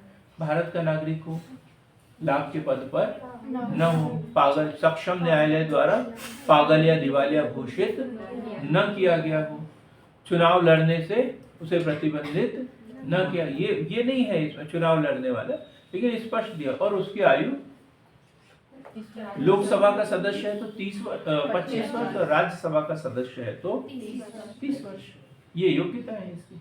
एक में ही लिखी हुई है, एक में ऐसा अलग अलग नहीं किया है, एक में ही लिखा हुआ है। जैसे पहले इसमें दिया भारत का नागरिक हो, दूसरा राज्यसभा में का सदस्य है तो कम से कम 30 वर्ष आयु, और लोकसभा का सदस्य है तो कम से कम 25 वर्ष की आयु पूर्ण कर चुका हो, और उसके पास ऐसी अर्हताएं हैं जो संसद द्वारा बनाई गई विधि द्वारा या उसके अधीन निमित्त विहित हो, जैसे लाभ के पद पर न हो, पागल या दिवालिया घोषित न हो, सक्षम जो न्यायालय द्वारा, सक्षम न्यायालय द्वारा इसे मताधिकार से वंचित न कर दिया गया, दल बदल के आधार पर इसे अयोग्य घोषित न कर दिया। ऐसे ढेर सारे उसमें, तो वो संसद विधि बनाकर अलग से निर्धारित करेगी। जैसे दल बदल 10वीं अनुसूची, 10वीं अनुसूची के अंतर्गत बाद में शामिल किया गया, तो ये बोल दिया कि विधि द्वारा जो भी निर्धारित कर दिया जाए।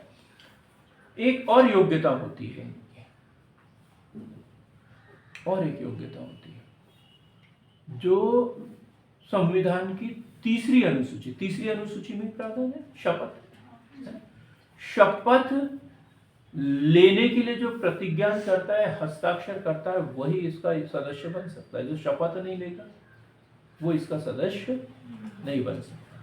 फिर चुनाव जीतने के बाद में भी उसका सदस्य नहीं है। सदस्य कब बनता है? जब वो उसकी शपथ लेता है, तभी सदस्य वो बनता है। अब संसद के सत्र, सत्रावसान और विघटन 85, ये क्वेश्चन भी बना है एग्जाम में, और बड़ा शॉर्ट में याद करेंगे। तो संसद के सत्र, सत्रावसान व विघटन, सीधा सा है। संसद के सत्र, सत्रावसान और विघटन। सत्र मतलब जो 3 सत्र की बात करते हैं, ग्रीष्मकालीन सत्र या मानसून सत्र, शीतकालीन सत्र और बजट सत्र। और एक विशेष अधिवेशन भी हो सकता है, लेकिन उसका इसमें उल्लेख नहीं है, वो बाद में कहीं रहेगा। कौन आमंत्रित करता है? राष्ट्रपति। कौन आहूत कौन करता है? राष्ट्रपति। सत्रावसान कौन करेगा? राष्ट्रपति। और विघटन कौन करेगा? राष्ट्रपति। सीधा सा है, राष्ट्रपति का ये अधिकार है। लेकिन विघटन और सत्रावसान में क्या अंतर है? विघटन मतलब सरकार गिर, विघटन कार्यवाही बीच में ही रोक के उसे खत्म कर देना। लोकसभा का विघटन नहीं, सत्र का विघटन, जब कोई कार्यवाही चलाना संभव ही न। सत्रावसान मतलब जो हमने पहले से निर्धारित किया था कि इतने दिन का सत्र रहेगा, ये तो सत्रावसान हो गया, विधिवत घोषणा की गई। ये लिखेंगे इसे।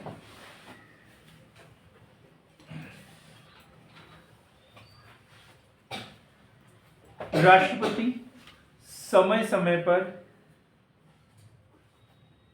संसद के प्रत्येक सदन को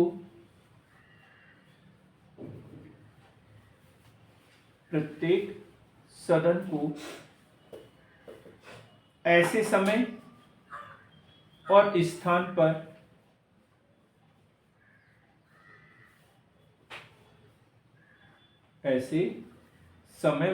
पर जो वह ठीक समझे, जो वह ठीक समझे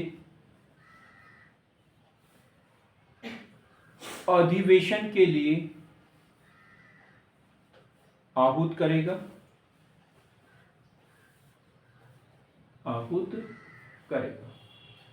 संसद के कोई भी 2 सत्रों के बीच में कितना समय नहीं होना चाहिए?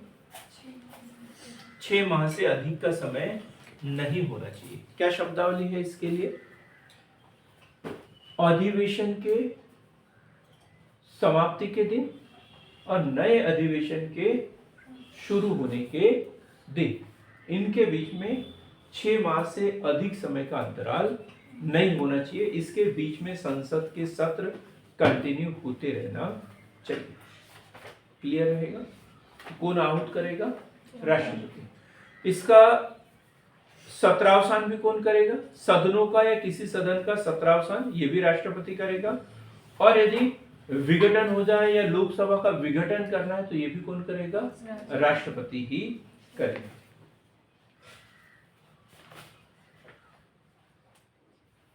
कौन सा आर्टिकल पढ़ा अपन ने? ये 85 संसद के सत्र, सत्रावसान और विघटन। 86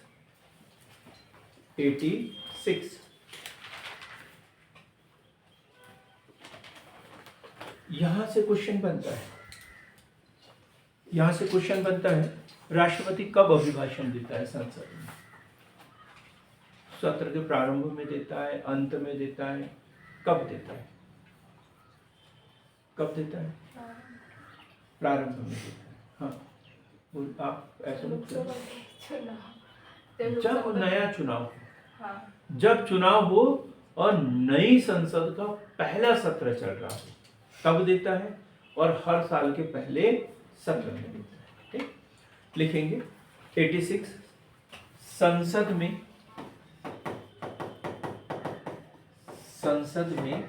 अभिभाषण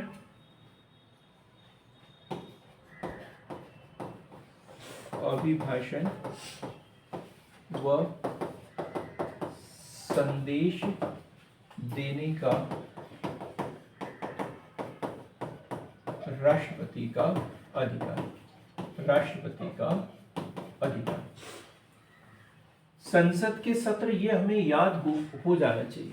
संसद सदस्य की अर्हताएं, संसद के सत्र और संसद के अभिभाषण। संसद में अभिभाषण कौन? राष्ट्रपति का अधिकार राष्ट्रपति देगा। कब देगा? तो इसके लिए 2-3 बातें निर्धारित कर, कभी भी संसद में जाके हस्तक्षेप नहीं करते, उनका नियम है कि इसी समय जाएंगे। तो नंबर 1, संसद के उस समय लंबित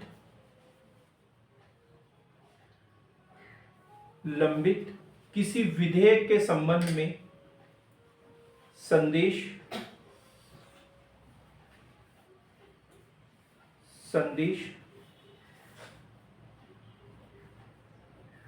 या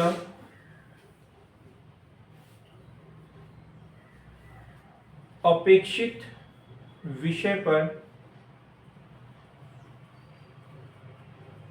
विचार प्रस्तुत करेगा। यहाँ 2 एक साथ में दिए हुए हैं, इसलिए थोड़ा सा कंफ्यूज हो सकते हैं। 87 और 86 एक साथ में समझो तो समझ में आ जाएगा। वैसे 87 पहले होना था और 86 बाद में होना था, ऐसा इस तरीके से। लेकिन 86 में क्या दिया? राष्ट्रपति के ऊपर कोई प्रतिबंध नहीं है ना? किसी भी संसद के किसी भी सदन में वो जा सकता है, विचार रख सकता है, अभिभाषण दे सकते हैं, इनका अधिकार। ऐसा नहीं है कि प्रोटोकॉल है उनके ऊपर। जैसे लोकसभा का सत्र चल रहा हो तो हम लोग नहीं जा सकते उसमें। लोकसभा का सत्र चल रहा है तो उसमें कि जो पीठासीन अधिकारी होता है उनको अधिकार है कि किसी को भी वो बाहर कर सकता है। किसको बाहर करना है, किसको नहीं करना है, ये पीठासीन अधिकारी पास में अधिकार है। लेकिन राष्ट्रपति के ऊपर लागू नहीं है। वो संसद के किसी भी सदन के किसी भी सत्र में जाकर बैठ सकते हैं, अभिभाषण दे सकते हैं, विचार प्रस्तुत कर सकते हैं, ये उनका अधिकार है। लेकिन ये उनके लिए बाध्य नहीं है कि आपको हमेशा जाना है, बाध्य है क्या? नहीं। लेकिन कहाँ पर बाध्य है? जो इनकी जिम्मेदारी है, जो उन्हें करना ही होता है। ये काय में दिया है 87 में कि कब कब उन्हें जाना ही है, कंपलसरी है, तो वो दिया है 87 में। ये तो ये है कि कभी भी जा सकते हैं 86 में, दोनों सदनों के, चाहे लोकसभा का हो या फिर राज्यसभा का। लेकिन कहाँ जाना जरूरी है, उनके बगैर काम चलेगा ही नहीं, वो काय में दिया है 87 में। तो 87 राष्ट्रपति का विशेष अभिभाषण इसे बोलते हैं। राष्ट्रपति का विशेष अभिभाषण, विशेष अभिभाषण, ये अभिभाषण और ये विशेष अभिभाषण। तो विशेष अभिभाषण मतलब उनके लिए कंपलसरी है, कुछ कंडिकाएं दिए कि इस समय आपको जाना ही पड़ेगा। तो ये विशेष अभिभाषण कब होगा? राष्ट्रपति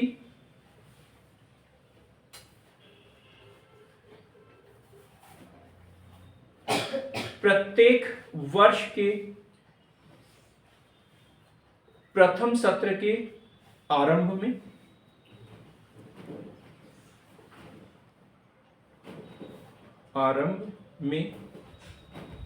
प्रत्येक वर्ष के प्रथम सत्र के आरंभ में नई संसद के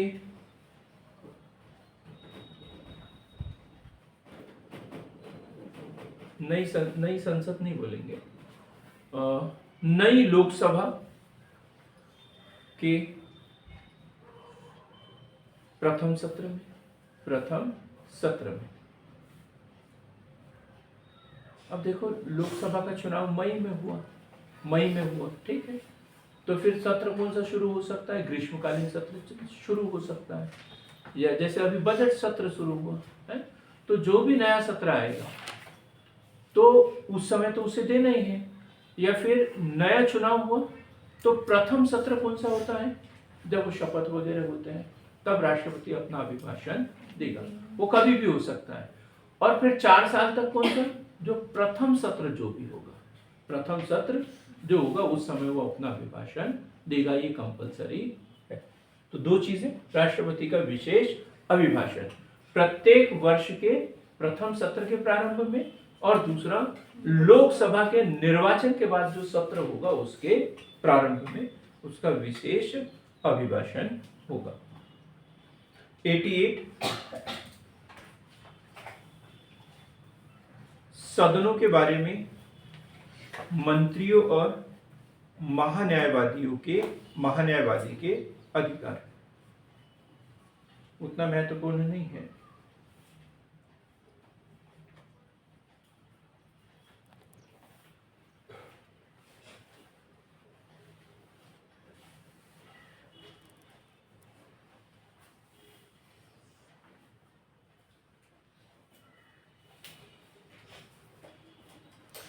तो मंत्री की बात नहीं करते हैं, महान्यायवादी की बात कर लेते हैं।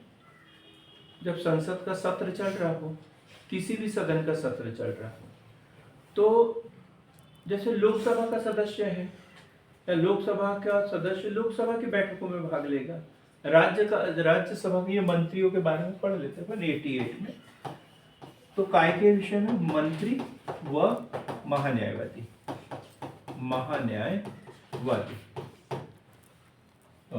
मंत्रिपरिषद की बैठक, सदन की बैठक, सदनों के बारे में कॉमन सी बात है। तो 3 लोग हम देखेंगे इसमें, एक राज्यसभा सदस्य, दूसरा लोकसभा सदस्य, और तीसरा होता है एक महान्यायवादी। तो राज्यसभा का सदस्य राज्यसभा की उस सदन की बैठक होगी तो उसमें भाग लेगा। लोकसभा का सदस्य लोकसभा की जो बैठक होगी उसमें भाग लेगा। इसमें स्पष्ट लिखा है, जिस सदन की सूची में जिसका नाम उसकी बैठक में ये भाग लेगा। उसकी बैठक में भाग लेगा। लेकिन महान्यायवादी के लिए कुछ अलग सा प्रावधान दिया है इसमें कि महान्यायवादी जो है संसद के किसी भी सदन की बैठक में भाग ले सकता है, बैठ सकता है, विचार भी व्यक्त कर सकता है, लेकिन मत देने का अधिकार नहीं है। ये क्या दिया है आर्टिकल 88। तो महान्यायवादी के विषय में आर्टिकल 76 और 88। भारत का महान्यायवादी जब पढ़ेंगे किसी एग्जाम में लिखने के लिए आता है तो हम अक्सर 76 का ही उल्लेख कर देते, 88 को भूल जाते। तो दो जगह प्रावधान है। यदि विकल्प में बन जाए, कभी प्री में क्वेश्चन बन जाए कि महान्यायवादी का भारत के संविधान के किस आर्टिकल में उल्लेख है, एक 76, दूसरा 88, केवल एक नहीं, उपर्युक्त दोनों में या दोनों में से कहीं पे नहीं। तो कमजोर से कमजोर बच्चे ने क्या पढ़ा होगा 76। वो हो सकता है नीचे का पढ़े भी नहीं और पहले वाले को क्लिक कर दे, गलती हो सकती है, तो उसे जरा दिमाग में रखेंगे। 88 भी कार्य संबंधित महान्यायवादी के विषय में उसमें दिया हुआ है।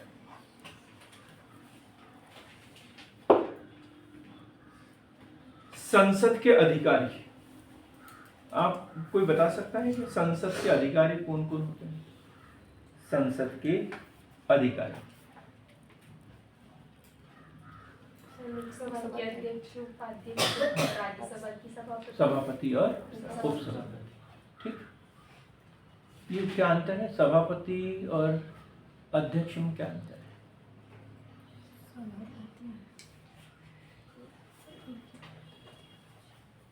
लोकसभा को के अध्यक्ष को सभापति क्यों नहीं कहते? सभापति मनोनीत होते हैं, ये बोला गया, अलग से है, और अध्यक्ष जो है उन्हीं में से चुने जाते हैं। ठीक, ये मनोनीत सदस्य हैं पूरे राज्यसभा के। मनोनीत नहीं है मतलब अप्रत्यक्ष निर्वाचन से आए हुए हैं, इसलिए उसका नाम सभापति रखा है, और ये जनता द्वारा प्रत्यक्ष रूप से चुने गए हैं, इसलिए इसको अध्यक्ष बोला गया है। तो 89 इसको भी देख ही लेते हैं। संसद के पदाधिकारी, देखो ये हमारे दिमाग में चलते रहना चाहिए, इसे रटने की जरूरत नहीं है। सीधा राज्यसभा और ये लोकसभा। तो राज्यसभा में सभापति और ये उप सभापति। सभापति कौन होता है इसका? उपराष्ट्रपति। उपराष्ट्रपति पदेन सभापति होता है, ये पढ़ लिया अपन ने। और सभापति कौन होगा? राज्यसभा का सदस्य। सभापति, उप सभापति कौन होगा? राज्यसभा का सदस्य होगा। लोकसभा में दो लोग होंगे, एक अध्यक्ष, अभी ओम बिड़ला जी है, और उपाध्यक्ष। उपाध्यक्ष क्या काम होता है इनका? चाहे किसी की भी बात करें हम, क्या काम होता है? उप सभापति का तो पता है, सभापति की अनुपस्थिति में सभापति के कार्यों को संपन्न करना। उपाध्यक्ष का भी वही काम है, अध्यक्ष की उपस्थिति में अध्यक्ष के कार्य को संपन्न करना। तो कार्य किसके याद करना है? सभापति के और अध्यक्ष के। सभापति का कार्य क्या होता है वैसे? सदन की कार्यवाहियों का संचालन करना, शांति व्यवस्था बनाए रखना, ये सब कार्य है इसमें। कोई कुछ बोल रहा है क्या ऑनलाइन वाले? हाँ, नहीं। तो भारत का उपराष्ट्रपति राज्यसभा का पदेन सभापति होगा। आर्टिकल 64 में स्पष्ट प्रावधान है। उपराष्ट्रपति का प्रावधान 63 में है, लेकिन राज्यसभा का पदेन सभापति होगा 64 में दिया हुआ है।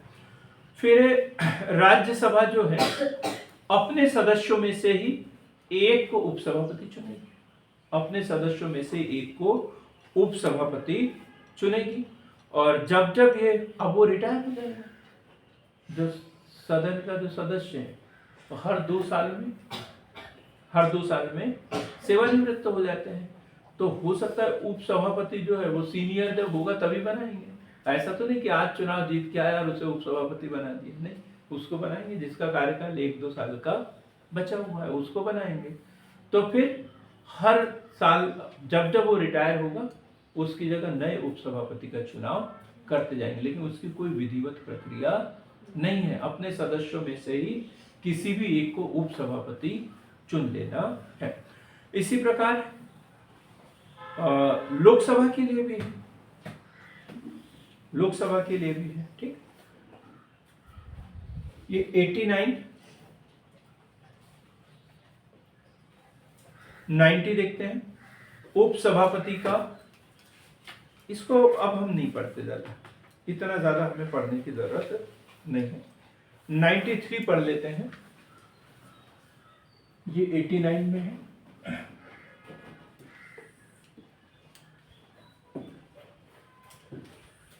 इसके लिए अलग से प्रावधान दिए हैं 93। 89 राज्यसभा के सभापति उपसभापति और 93 लोकसभा के अध्यक्ष और उपाध्यक्ष। ये थोड़ा महत्वपूर्ण है इसलिए हम इसे पढ़ लेंगे।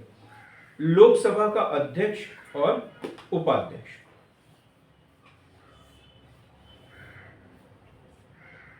लोकसभा का अध्यक्ष और उपाध्यक्ष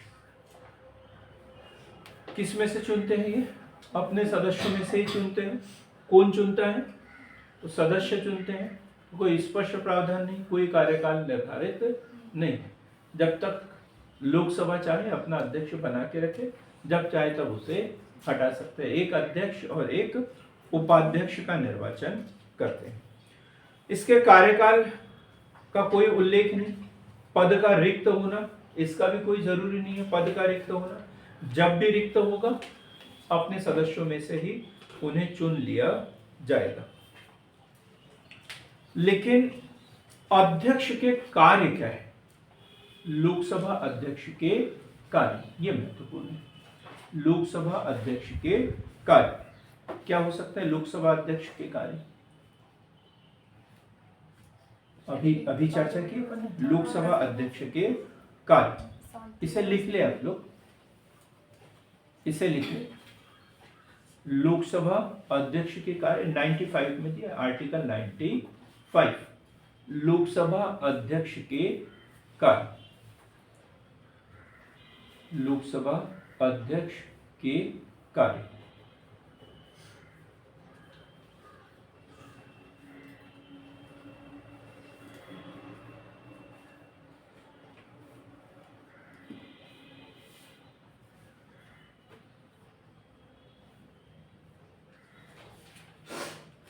सदन की अध्यक्षता करना, सदन की अध्यक्षता करना,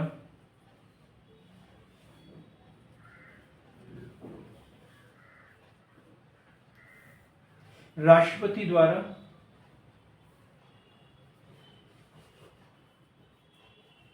निर्धारित कर्तव्यों का पालन करना, कर्तव्यों का पालन करना।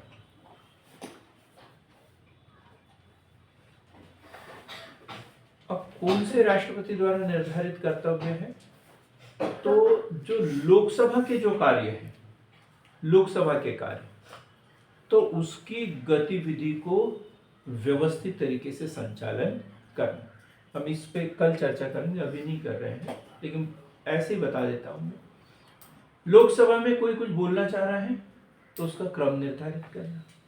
लोकसभा में कोई विधेयक प्रस्तुत करना है तो उसका समय निर्धारित करना, कब निर्धारित किया जाएगा।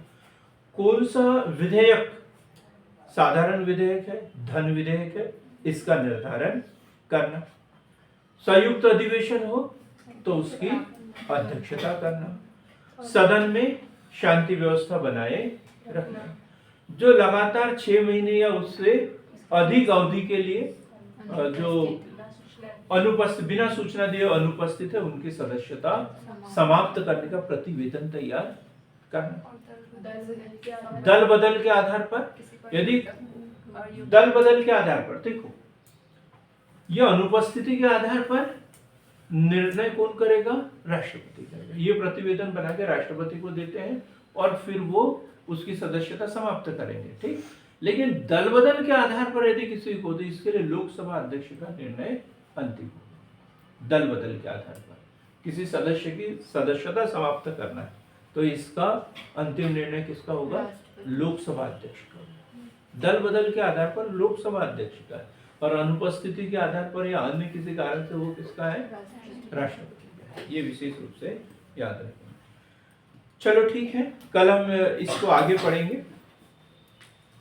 लोकसभा अध्यक्ष के कार्य के ऊपर, सभापति उपसभापति के कार्यों पर कल हम फिर चर्चा करेंगे। और कल का जो महत्वपूर्ण एक टॉपिक निकाला था, आज पूरा नहीं हुआ, वो पढ़ेंगे हम नियंत्रक एवं महालेखा परीक्षक। तो ये मान के चलो कि हमें कल 148 में प्रावधान नहीं है, तो थोड़ा सा स्किप करते चलेंगे क्योंकि जो महत्वपूर्ण नहीं है हम उन आर्टिकल को छोड़ते चलेंगे और 148 तक पूरा करेंगे। बहुत बहुत धन्यवाद।